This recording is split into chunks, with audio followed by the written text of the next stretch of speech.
I think we'll get started. I know we have a few more folks that'll probably trickle in, but it's easy to sneak into a Zoom room without being disruptive, so that should be no problem. Hi, everybody. Welcome. I see many, many familiar faces and names. It's so wonderful to see you all. Thanks for joining us on a Tuesday evening for a conversation with the cast of the Waverly Gallery. I'm Alex Levy. I'm the artistic director here at First Stage, and thrilled to be talking with all you all. I'm also the director of the Waverly Gallery. We started doing these Zoom conversations when we had to during the pandemic, during the shutdown. And it was one of those things that we sort of held on to from time to time. It gave an up. We, of course, have community conversations after many of our matinee performances. But this also gives an opportunity for folks who prefer the evening shows or just didn't happen to be able to be there for a conversation, and gives just a chance to hear more about the process. So welcome. I will start a conversation with our cast and then open it up to questions from all of you. You can send your questions to Audra. Audra, I don't know if you want to show yourself. You see Audra Jacob. Figuring out Zoom as we go. There Ah, you are. Our connectivity director. Audra's playing the role of our host today. So they will be available to you through the chat for any technical questions you have, as well as if you just want to ask a question of the cast, either via Audra or Audra will call on you and you can unmute and ask directly. But feel free throughout the conversation to reach out to Audra through the chat for any questions you have. And with that, I want to introduce those members of the cast that we have with us today. I'll go in the order they appear on my screen. Lisa Hodsell, who plays Ellen. Welcome, Lisa. Catherine Fly plays Gladys. right. And Sasha Olnick, who plays Howard.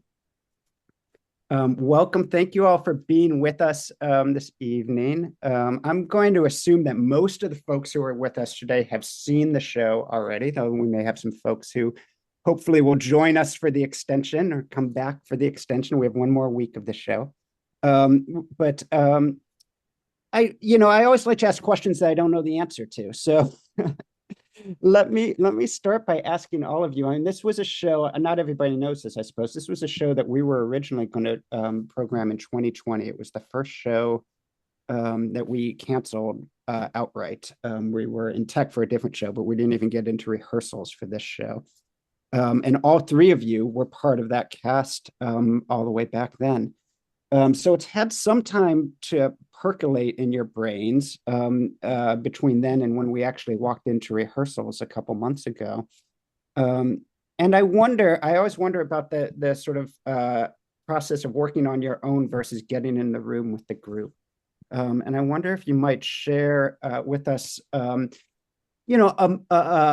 moment or something that you learned in the rehearsal that really changed a preconceived notion you had or unlocked something about the character or a moment in the play, how the play and the process changed once you actually got into the room with each other and started exploring it together as opposed to all that time that you had on your own. Who'd like to start?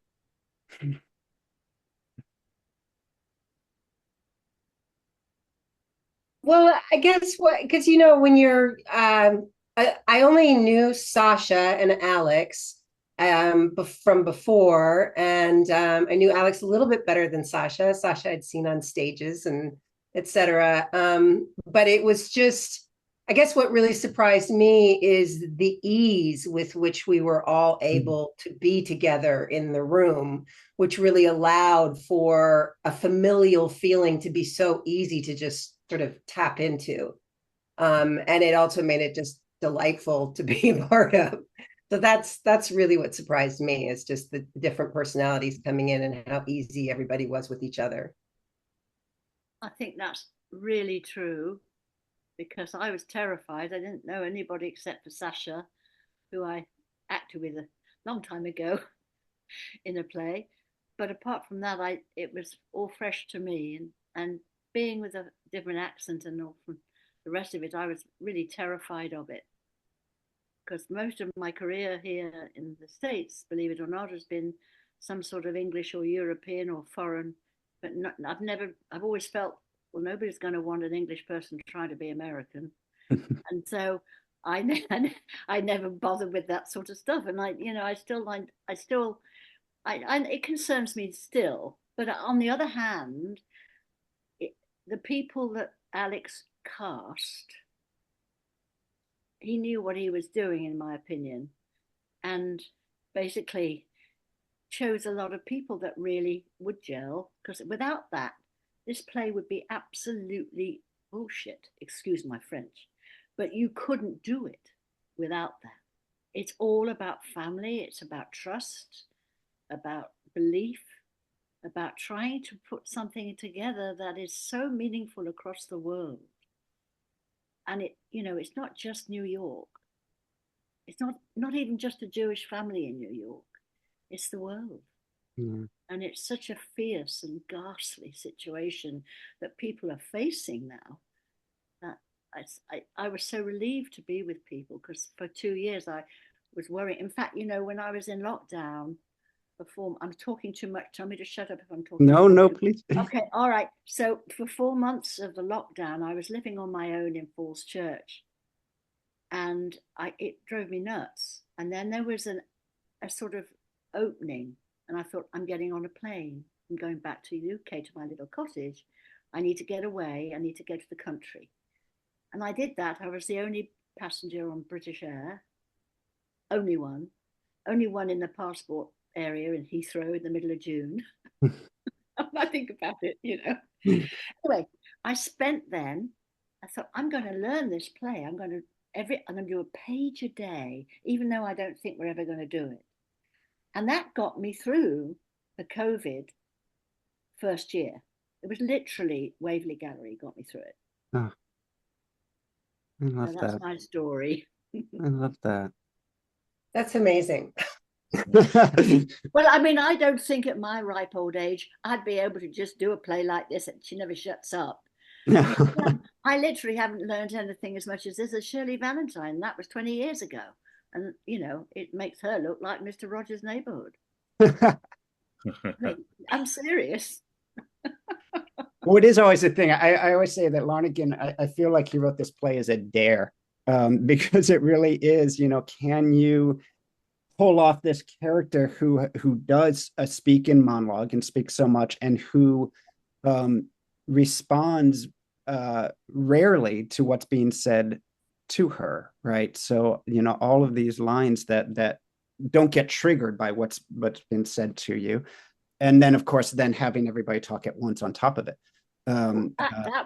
We really had a time with that, didn't we, everybody? It was absolutely. I think that was the hardest thing. Yeah. To keep sane and all talk at once. I know that happens in families, but this was illusion. So it was very funny, because in that rehearsal process, for what sort of comes off as a very naturalistic, well-made play, it started there are parts of that rehearsal process that had to be so technical, that had to be God, yes. drilling, almost like choreography in a musical, right? That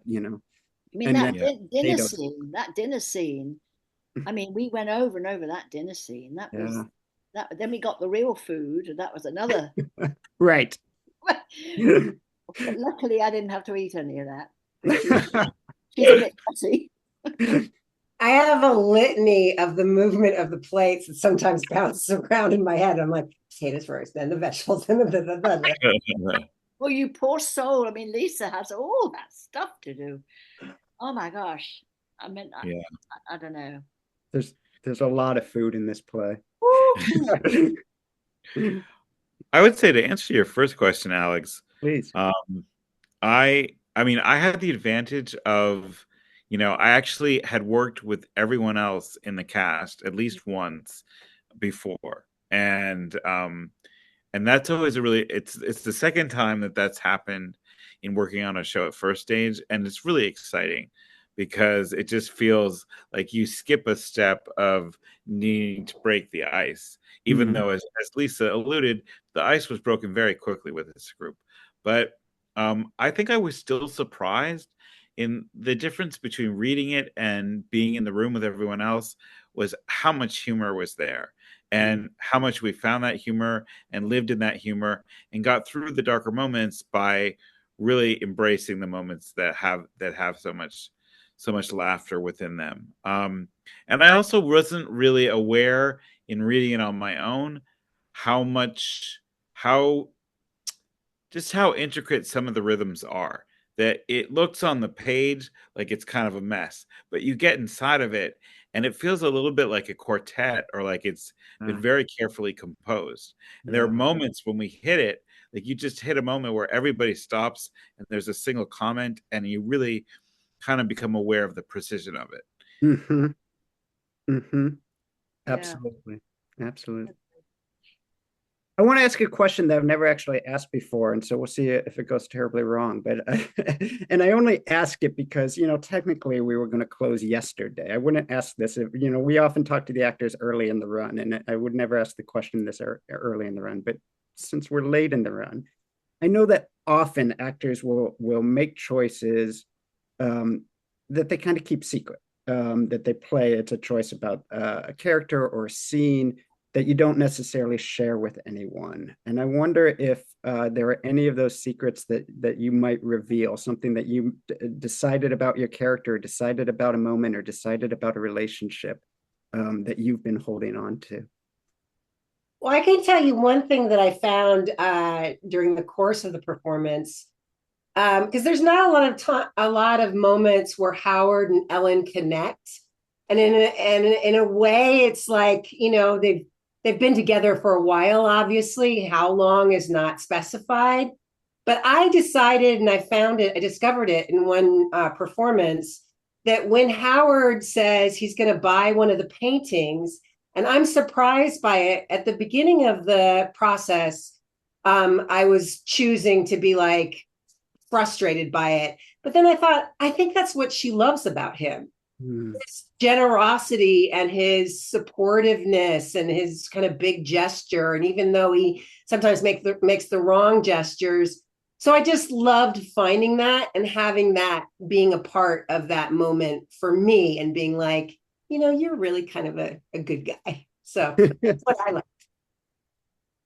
I love that because we hear so often Ellen described as being shy and being and Howard as being tactless, which I think is less than tactless in some ways. He just sort of leads with his heart sometimes, says and does what comes to him, and because he's a good soul, more times than not, it does good than harm.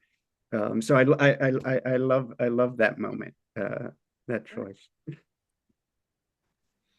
I don't know. This has been interesting to me to think about because there's really not a lot of description about the fact that both Ellen and Howard are therapists, and they both belong, I think, to the New York Psychoanalytical Clinic. I find it really interesting, though, that it seems like in how they deal with Gladys in different moments is quite different, and that they really take different approaches.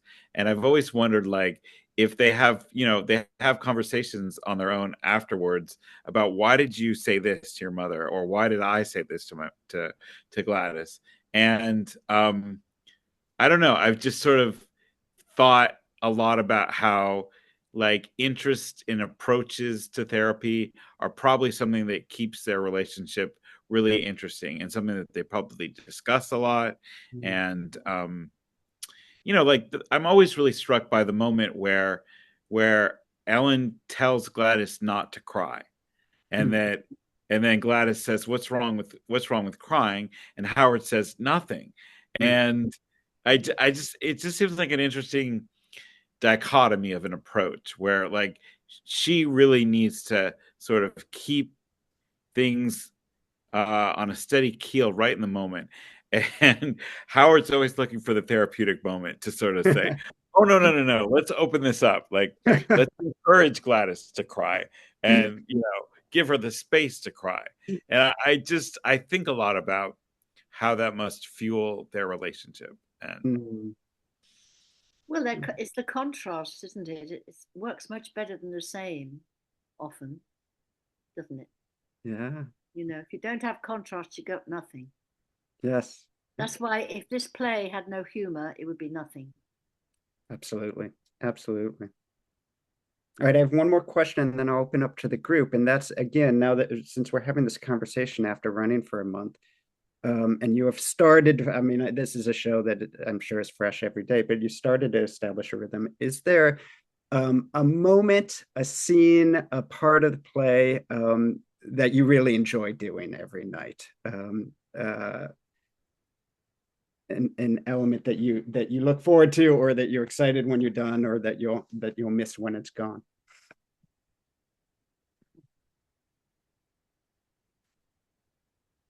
Oh, this is going to sound really weird. But the scene that's the hardest for me is the first scene. Mm-hmm. Because you're launching off and there's nothing to launch off. Yeah. But the scene that one scene I really sort of get something different from every scene. But there is a scene with Ethan when I'm losing it and I'm knocking on the door. Mm-hmm. And he is, so wonderful the way I don't know, I just find him quite extraordinary in that scene. Yeah. How he's, and that scene goes through so many different facets.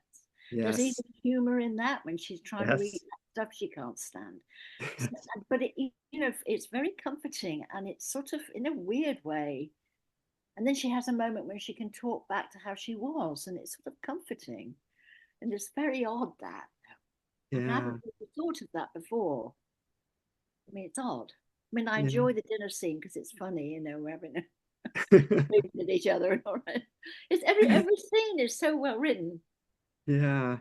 Hard, but that's what I No, like. it's lovely. It is such an intimate, beautiful, and so many aspects of the Oh my relationship gosh! I in the mean, whole way it's there. and this young kid, and see, the thing about I have grandchildren, so I know that feeling where you have a grandchild without responsibility of actually bringing them up, and Yeah. then the relationship is different.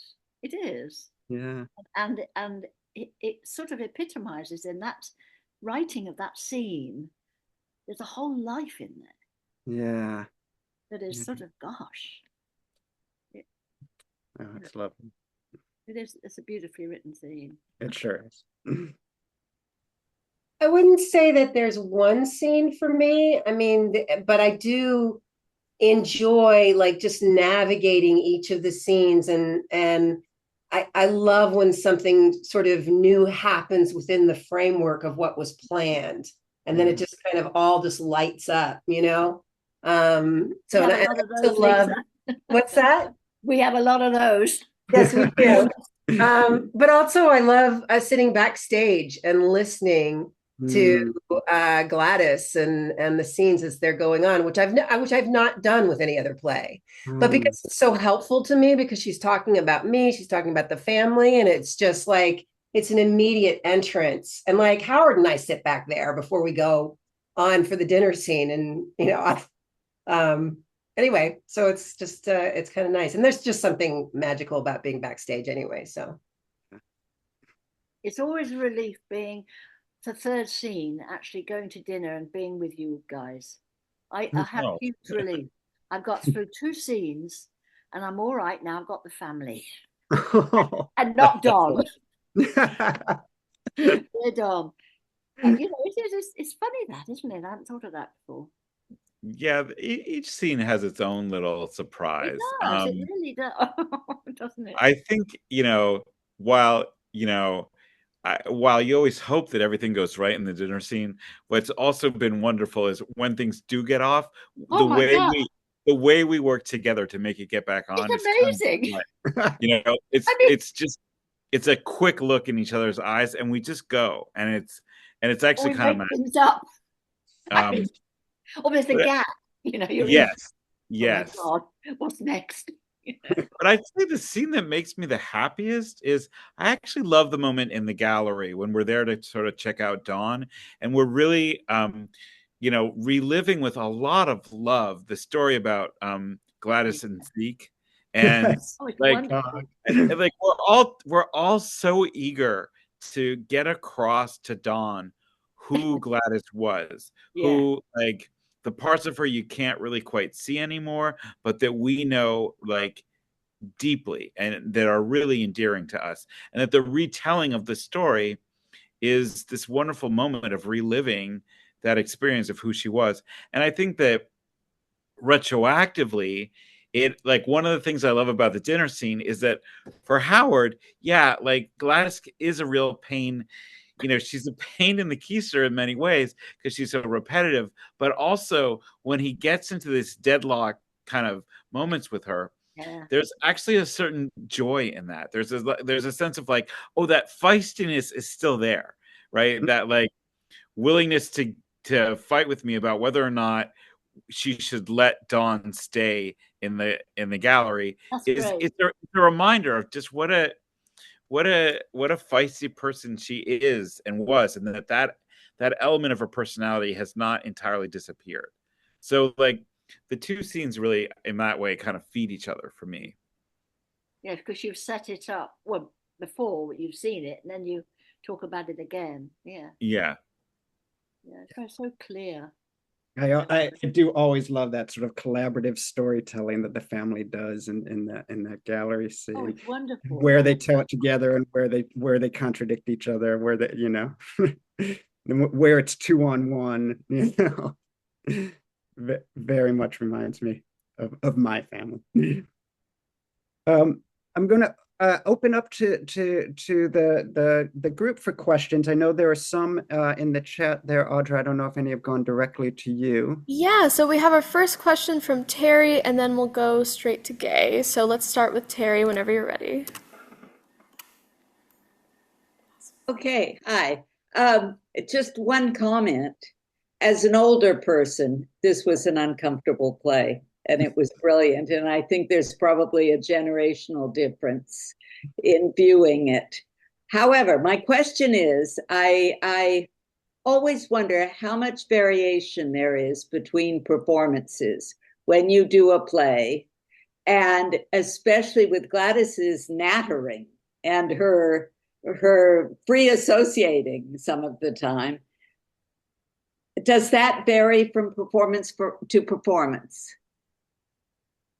Great question. Great question. So, Oh, I don't know.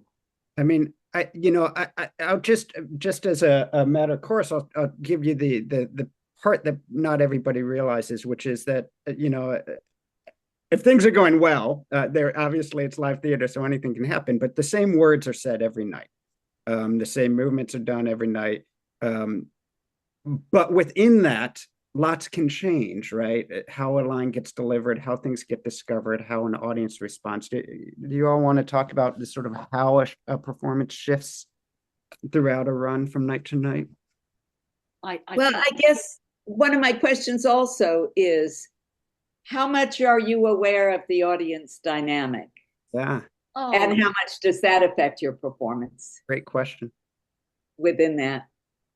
well, I'm afraid I'm always aware of that. That's probably a terrible thing to say, actually. But I if you're not aware, then you can't manipulate. That's not quite the right word. But if you're, for instance, okay, so you say something that's funny. Some nights you won't get much of a reaction. You might get a another night you get a roar. Yes. That in itself, you have to learn how to wait that out, how to come in with the next thing. Mm-hmm. And you can't just go with the flow as you're feeling an actor. You've got to let it move you to the next part of what's happening. So the pause, in other words, between saying a funny line, it's not necessarily funny for Gladys, but if she says it's funny, people laugh or they don't, and you have to move on. And that is why you have to be so aware, in my opinion, of that when the audience is part of you. That's why we do it. Mm-hmm. What my 2 cents anyway. Yeah. Thank you. So I have a very loud cat. So right now that I'm not muted, you will hear the cat. Anyway, yeah, just very subtle ways. But that's what I love. And I kind of go in and out feeling, I mean, I feel the audience. I don't ever forget that they're there. And sometimes they're more present than other times. And then sometimes I forget that they're there. So it's not 100% awareness, but there's a different, quality to depending upon the performance itself.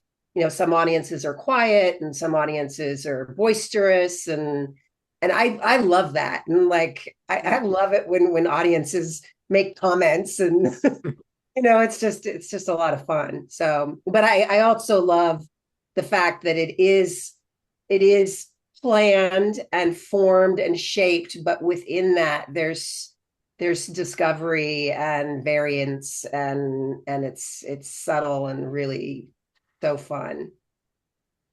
So yes, Freddie. It's yet another reason why, like Lisa was mentioning, that both she and I often sit backstage and listen to the whole show. I think that part of my reason for doing that is to get a little bit better acquainted with the audience even before I step on stage. I wouldn't say that it changes the performance for me. Like, it doesn't change the choices that I make, but it just, it's just another awareness that you have. And I taught myself a little mantra years ago when I was touring, that the audience's response is always the right response because it's their response. Yeah. And that they always have the right to whatever response that they're having. So that I have to let go of an expectation of, it needs to be this way or it needs to be that way. Because I also believe that audiences feel that on a subconscious level. And that, like, if I'm playing with the intention of, you've got to laugh at this, that they're immediately going to resist that. Yeah. And, so it's really kind of this sense of letting go and saying, I don't know what the response is going to be. I'm going to certainly be aware of it, but I'm not dependent in any way. Yeah, I love that. Yeah, I have one of the things that as director, once the show opens, I'm not at all the performances, but our stage manager sends a performance report after every show, and a lot of it is technical. But we'll always, Sarah is so good at sort of describing audience reaction to, whether it is where the laughs came, especially, or where audible tears come on this show quite often, or where there are audience comments. There's a little collection of audience comments that get blurted out in the middle of the show that are actually very helpful to sort of track how any individual audience, that's just what happens. But over the course of a run, you do start to get an understanding of the rhythm of the show from afar by how the audience is responding. And Sarah's really great at helping share that. Audra, wonderful. Yeah. Yep, sounds good. Thank you, Terry, so much. We'll go Gay and then we'll go Scott. So Gay, whenever you're ready. I wrote in the comments that I'm a retired social worker, that my whole career was with families of older people, most often with dementia. So I was amazed at the script because I was just nodding the whole time, my head. And yes, the frustration and almost the anger at the repetitiveness of the stories was so real. And it really felt like I was with a family. That here it was brought to the stage, and amazing performances. Everybody, I just thought it was great. I came with my theater lovers group from Ollie. Ollie, Alex. I do. Yes. And so here we are, a whole group of seniors. And I don't know that everybody had the same reception of it that I did. But I just found it beautifully done. and these highs and lows of dealing, trying to be together, a loving family, but also the frustration and the difficulties, and so all of that came out, and I was just delighted by this performance. I was telling everybody, you have to go see this. It's great. Thank you. Thank you. Thank you so much, Gay. We are extended, so hopefully. Keep going. All right, Scott, you're next whenever you're ready, whenever you're comfortable. Hi. First of all, thank you for your great performances, all of you, and I want to congratulate you on that, and congratulate Alex on such a great job casting this very difficult show, I'm sure.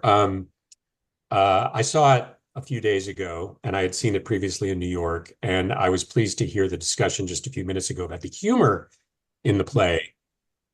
There are some clearly, hilariously written moments by Lonergan. But then at the performance that I saw, I was struck that there were some moments that were uncomfortable for me, such as like when Catherine is very confused, that drew laughter from the audience. And my question is, I guess it's a three-part question. One, how much do you get different laughs on different nights? Two, does it ever throw you off? And then three, is there even such a thing as an inappropriate laugh in a show like this? Great questions. Gosh. I don't So, think, sorry. oh, go ahead, please. I was just going to say, I don't think there's an inappropriate laugh, because the people that are watching it are getting something from it in a way that could be an embarrassment, couldn't it? And often when something terrible happens to you, you start to laugh. That's something that does happen in grief and all sorts of things. I know that. So maybe, I don't know what to say, but I don't honestly think it, for me personally, I don't think what the reactions particularly affect me in a way that are shocking, or I can't understand it or anything. I think it's sort of there and it's part of it. I don't know. Am I making sense? It doesn't. I've never thought of that question before. It's quite interesting. But that's all I say. No, I can see your point. I mean, there's some laughter, particularly at her confusion, which is, yeah. I mean, there's a cruelty in it if you stop and think about it, but it is funny. It's the human condition. But similarly, to what Kate was saying, the laughs are different, and sometimes they're not there and sometimes they are, and the ones that like have been eluding us, when sometimes one of our fellow actors gets it, backstage we're like, hey. But it's never thrown me off. It's just a part of the dialogue and the soundscape. And yeah, really, performance to performance, it can change quite a bit. My folks were here for a weekend, and they saw the show twice in one day. They saw the Saturday matinee and the Saturday evening show, and they were remarkably different responses from the two different audiences, and they really felt like they were seeing two different shows. But it's not to say that the one where there was less laughter, that the audience wasn't engaged, because there was a talk back after that show. And just based on the conversation that we had, it was really clear that audience was very engaged by the play, even though they weren't as audible. So you really also kind of have to know that you're not getting all the information from laughter about what an audience is feeling. And very true. I would agree that I don't think I've ever been thrown by it. I've been surprised, maybe, but not thrown, because I really do try to condition myself to say, their response is their response, and they're allowed to have it, and you take it in and you keep going. But I also don't think there's an inappropriate laugh, because I think that sometimes laughter is an acknowledgement of of discomfort, and Oh, that we totally. Yeah. have to give the audience space to have that response as well. And some people don't make a noise when they laugh. A lot Mhm. of people, they don't. They're laughing inside, but they don't make a noise. There's many people like that. Well, and I think also audiences influence each other sometimes as much as there becomes sort of agreements on how we're going to experience the show that's never spoken out loud sometimes in audiences, right? And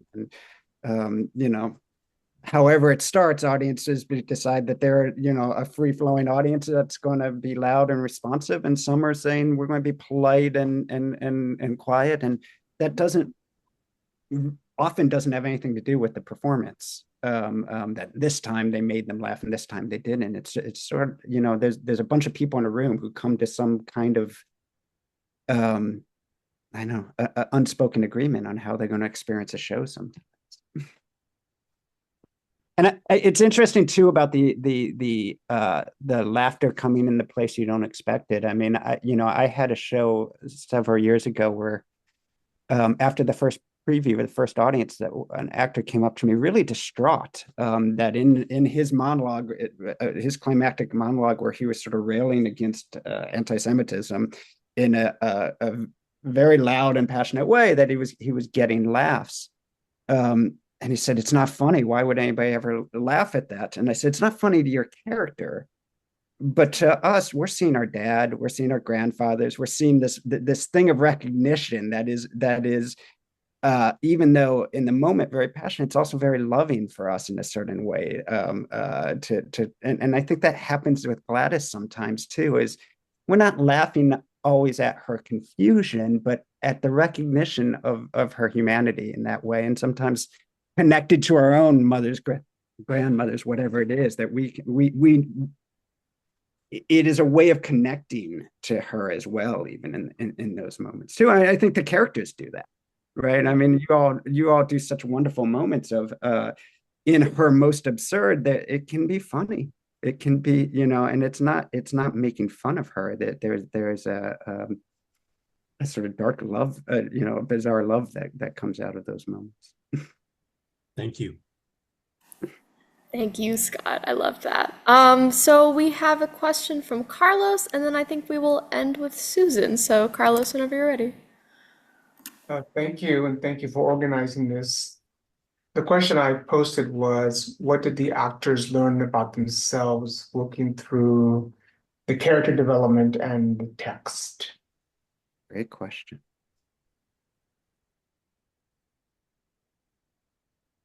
Oh, Anybody want to reflect on that? well, I learned that I could actually remember lines. And for my age, that ain't bad. So I was quite happy. I'm not being flippant. It was a big mountain to climb for me. And lovely to know that I can do it. Yeah. Lisa? She's looking up to heaven. I'm thinking, uh, I mean, it's just there's always something to discover in every performance, and to try to always be open to that. And even if something, new, like a different kind of whatever intonation or something doesn't necessarily happen, it's just about just reminding oneself to be open to whatever's going to happen out there within the confines of what we've created. And so that's like a constant learning process for me, to just give over and be in it. And sometimes I feel I'm more successful than other times. Yeah, just always, and also just trying to learn something within each performance so it doesn't become rote. Yeah. I think I've relearned a lesson, and I'm still working on it, which is that it's and it's been particularly challenging with this text where you have to work and work and work and work on the precision, and then you have to let go of it. And the letting go has been a struggle, I think, because so that you're really challenging yourself to say, I'm going to let my mind be a bit of a clean slate. I'm just going to listen and trust that what's there is there, and I'm not going to be like thinking ahead, or I'm not going to be thinking about the rhythm and the precision. But whenever I do, and whenever I trust myself enough to do that, I enjoy the performance a whole lot more. And it's not my first time learning that, but I've been learning it again and again with this particular text. That's great. That's like one of the gifts of the text too. I mean, you always, of course, need to listen, and that's the very primary thing. But particularly with this language, if you're not paying attention, it's going to sound also similar, and you can be like a couple pages down the road if you're not like really in it and listening. So it's kind of like an actor gift, because it like makes you listen because you have to, or you could easily lose the thread. Yeah, so easily. From an audience perspective, it was probably the longest ride home I've had in a long time. My friends, who are very happy people, it touched them in a way that was so deep and profound. And one of my friends shared, because she lost her mom and recently, and she had to deal with a mom that was going through dementia. And she said, I wish I could have been more empathetic. And I feel so helpless right now. So it was a long ride home. The theater's supposed to bring that out for us. Well, thanks for sharing that, Carlos. Thank you, Carlos. Thank you for that. Then let's end with Susan. Susan, whenever you're ready. All right, thank you. Great play, great work. Thank you very much. I know from personal experience that dealing with someone with memory issues requires a tremendous amount of patience. And I was surprised that the grandson seemed to be the most patient with his grandmother. And I was wondering, Lisa and Sasha, if you had any issues with the fact that your characters did not seem to be as patient as the grandson. To me, I didn't.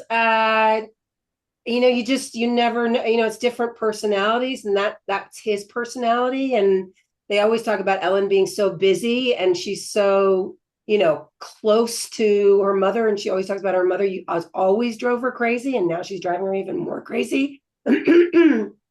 So to me, it just felt very truthful. Odd, yes. And Ellen should be much more patient than she is. And I think she definitely, and particularly at the end, has her moments beating herself up for that. But different personalities deal with things differently. And some people are just such wonderful caretakers. And, for other people, it's really a challenge, even if they want to be a good caretaker. So, yeah. Yeah, it's a good question. I think Howard has a lot more freedom. He has a certain degree of removal from the situation. I mean, he cares a lot about Gladys, but also it's not his mother. And I think that he's got his own issues with his own parents, and that allows him at times like to leave the room, and he's got that freedom, and that I feel myself a lot more trying to say, how do I direct my patients towards everyone else in the room, right? How do I support Ellen in ways that she needs to be supported? And how do there's this scene where Dawn arrives, at our house in the middle of a really upsetting moment. And I feel for the guy, because I'm like, he's not a stranger, but he's not a family member. And there's a need to kind of protect him. And this moment, especially where Gladys says, what are you upset about? And I have to step in and kind of have to say, he says he's not upset, right? But then I say, no, actually, Gladys, you're the one who's upset. And that there's a need to care for everyone in the room. And sometimes that means maybe not as much patience and not as much caring directed towards Gladys as there should be or could be. Thank you. I also want to, and Katie alluded to it earlier. I think one of the things Lonergan does so brilliantly is sort of understand the different relationships in a family that exist too. I mean, the relationship between a grandparent and a grandchild is sometimes so very different because, of course, they haven't been primarily responsible to each other in that way, right? And the thing that I love about Ellen and Gladys, I think, is that their relationship is still largely being run by the way I feel it's always been run. That Ellen doesn't become. I actually find one of the saddest moments is towards the end when Ellen stops fighting with Gladys, right? It sort of lets go of that mother-daughter relationship because it can't exist anymore. My mom used to say, when we start shouting, we don't love, the shouting is how we know we care enough to love at each other. And I think there's something there. It doesn't necessarily come off as kindness, but I think it's layered in a real love and a real relationship that you might not have with your grandmother, right? You don't go to war with your grandmother the same way you go to war with your parents. And certainly for me, nobody can drive you crazier than your mom, right? And Daniel has that step away. And Kate, you talked about being a grandmother and the difference between being, responsible for them in that way, right? There's a freedom with it. I to be able to sort of nail those three generations and the various relationships that exist within that is really a testament to Lonergan and also to this family that these actors have built. I also think there's something about the fact that Danny's a writer. They all, I mean, he's a stand-in for Kenneth Lonergan. And yes, he worked for the EPA, but there's that writerly kind of distance that you're in it, but you're also you can take a step back. And I feel that it's very truthful, and that's part of who his character is, that allows patience as opposed to just getting hot, That's a great point.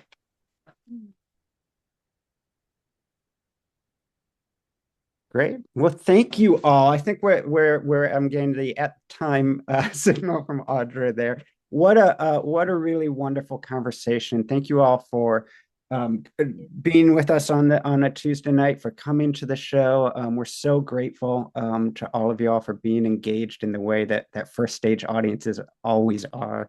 I need to remind everybody that the show's been extended. We have another 5 performances this weekend. Extensions are always really hard for us to get the word out, so please help us share it. Don't let your friends miss the show. We go Thursday through Sunday, so please help us spread the word. And thank you as always for being with us and for supporting First Stage. Thank you. Bye, everyone. Bye. Hey. Good night.